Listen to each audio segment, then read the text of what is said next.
Actual में physical level पे कोई रिलेशन होता है या माइंड के लेवल पे होता है? और फीलिंग्स चेंज होती रहती हैं, मानते हो सब लोग? मैं कुछ गलत तो नहीं कह रहा? फीलिंग्स बदलती रहती हैं।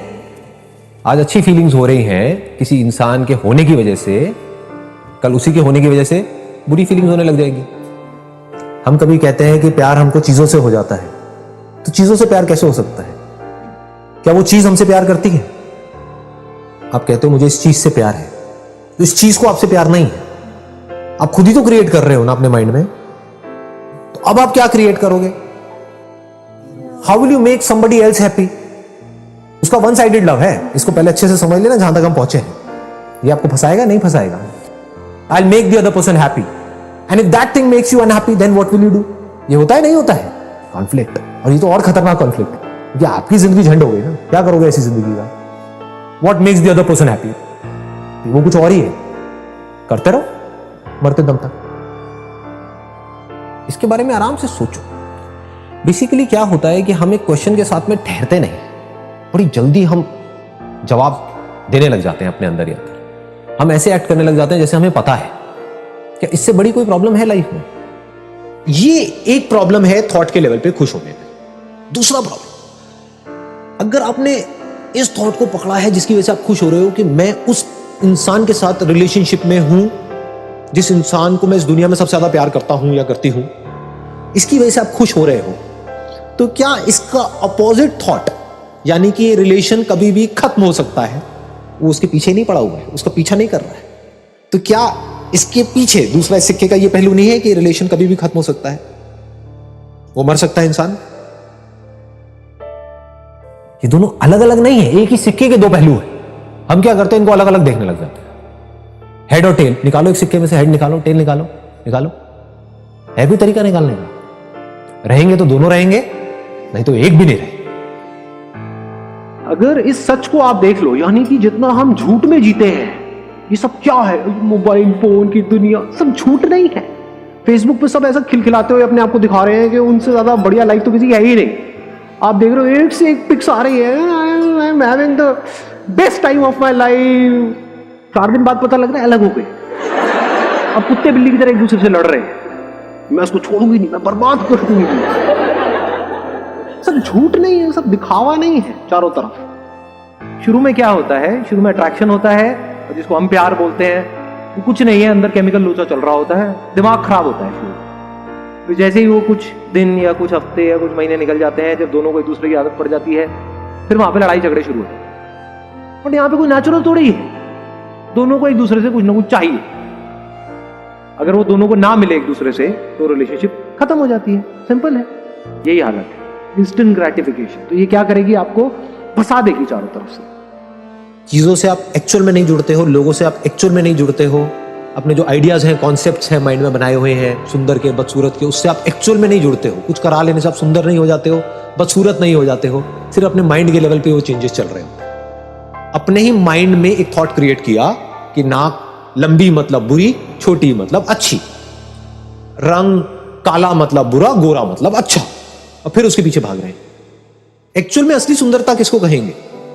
कि जो है उसको बदलना, या जो भी है जैसा भी है उसको पूरी तरह से एक्सेप्ट कर लेना, उसको रियल ब्यूटी कहेंगे अंदर से।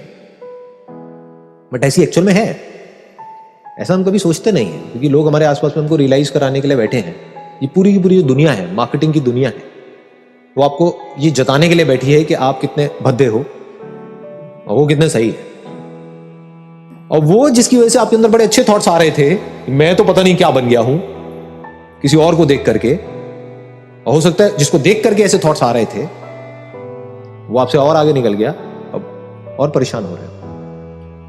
तो ये तरीका है जी दुनिया के पास में खुश होने का।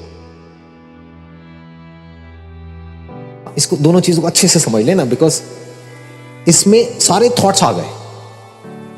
अभी जहां हम खुशी ढूंढ रहे हैं वो थॉट्स में ढूंढ रहे हैं। रिलेशन कभी एक्चुअल में परफेक्ट नहीं होता है, माइंड के लेवल पे कभी लगने लग जाता है सब कुछ परफेक्ट है, फिर लगने लग जाता है सब कुछ बेकार है। तो एक्चुअल में सब थॉट के लेवल पे हो रहा होता है, माइंड के लेवल पे हो रहा होता है। इंडिपेंडेंस किसे कहेंगे? देखो, एक आदमी है वो कहता है कि मैं दुनिया के साथ में खुश नहीं रह सकता, उसको इंडिपेंडेंस कहोगे? क्योंकि रहना उसको दुनिया के साथ ही है। आप सब कुछ छोड़ छाड़ के भी चले जाओगे, किसी आश्रम में भी रहोगे, वहां भी तो लोग होंगे या नहीं होंगे? हाँ, तो रहना तो आपको लोगों के साथ ही है। तो एक आदमी कहता है कि नहीं, मैं इस दुनिया के साथ में खुश नहीं रह सकता, दुनिया बहुत बुरी है, ये है, वो भगोड़ा है, वो भाग रहा है। दूसरा है जो कहता है कि नहीं, मैं तो ना तभी खुश रह सकता हूँ या रह सकती हूँ जब मेरे आसपास में 4-5 लोग हो, अकेले में मुझे बड़ा डर लगता है। दोनों को आप इंडिपेंडेंट कहोगे? जहां इंडिपेंडेंस नहीं है वहां पर खुशी नहीं है। कहने का मतलब है कि जो प्लेजर्स होते हैं, जैसे हम उसमें इंडल्ज हो जाते हैं तो हम फंसते चले जाते हैं। बट रिलेशनशिप्स अगर मीनिंगफुल है, एक्चुअल में दोनों तरफ से है, 2 वे रिलेशनशिप है, वो हमें कभी फंसाती नहीं। अगर दोनों दिल से एक दूसरे के साथ में जुड़े हुए हैं, दोनों एक्चुअल में एक दूसरे से प्यार करते हैं, एक्चुअल में एक दूसरे की केयर करते हैं, तो क्या वो रिलेशनशिप कभी भी बोरिंग हो सकती है? कभी हमें फंसा सकती है? डीप मीनिंगफुल रिलेशनशिप, जहां पे सामने वाले की आंखों में आपको नजर आ रहा है कि आप उसके लिए क्या हो, और आपके भी दिल में एक्चुअल में वो सामने वाला कुछ है, जैसे आपके पेरेंट्स, उनके साथ में अगर हमको मीनिंगफुल टाइम स्पेंड करना आ जाए तो वो कितना लंबा चल सकता है। मतलब कहने का है कि जो डीप मीनिंगफुल रिलेशनशिप्स हैं हमारे पेरेंट्स के साथ, वो मिसिंग है। जब आपके पेरेंट्स के साथ ही आपके डीप मीनिंगफुल रिलेशनशिप्स मिसिंग है, मतलब आपको ये प्रैक्टिस ही नहीं है कि टिक करके किसी के साथ में क्वालिटी टाइम कैसे स्पेंड करते हैं, तो आगे जाकर के लाइफ में और किससे क्या रिलेशनशिप बनेगी? उनसे ज़्यादा तो अपना आपको कोई है ही नहीं। अगर उनसे हमारी रिलेशनशिप नहीं बन पा रही, और किससे बनेगी? जैसे आप किसी इंसान के साथ में रिलेशनशिप में जाओ और थोड़ी बहुत लड़ाई झगड़े हो जाए, थोड़ी सी प्रॉब्लम्स हो जाए, आपका वो छोड़ो उसको। शुरू में होती ही हैं प्रॉब्लम्स, क्योंकि उसकी अपनी अलग पर्सनालिटी है, आपकी अपनी अलग पर्सनालिटी है, तो शुरू में तो क्लैशेस होने ही होने। तो वहां पर क्या चाहिए? पेशेंस चाहिए, to understand the other person. तब धीरे धीरे धीरे धीरे जा करके एक ऐसा दिन आता है when you are truly in a state of love. अब अगर वहां पे हमारे अंदर पेशेंस ना हो, तो कभी भी लाइफ में हम एक्चुअल में जो प्यार है उसको कभी एक्सपीरियंस नहीं कर पाएंगे। प्यार का मतलब क्या? वननेस, कि जब हम इस तरीके से जुड़ जाएं, अलग होना पॉसिबल ही ना हो, जहां पे साथ रहने के लिए किसी मोटिवेशन की जरूरत ना हो, और पूरी दुनिया भी आकर के आपको डिमोटिवेट करे उस रिलेशनशिप को लेकर के, तब भी आप अलग ना हो, उसी को तो प्यार कहेंगे। ऐसे ही कभी किसी की कोई परफॉर्मेंस देख रहे हो, फॉर एग्जाम्पल कोई एक्टर है, कोई मूवी देख रहे हो, जब तक वहां पर एक्टर जिंदा है तो मूवी बेकार है, फ्लॉप है वो मूवी। बट कुछ मूवीज ऐसी होती हैं जहां पर हम भूल ही जाते हैं कि उस बंदे का असली नाम क्या है। जैसे 3 इडियट्स देखिए सबने, रैंचो। तो क्या उस वक्त जब आप मूवी देख रहे थे, आप आमिर खान को देख रहे थे या रैंचो को देख रहे थे? बट वो तो आमिर खान है। तो आमिर खान खो गया था, क्या था वहां पर? रैंचो। तो एक्टर और कैरेक्टर एक हो गए थे, उसको प्यार बोलते, तब कुछ कमाल का होने लगा।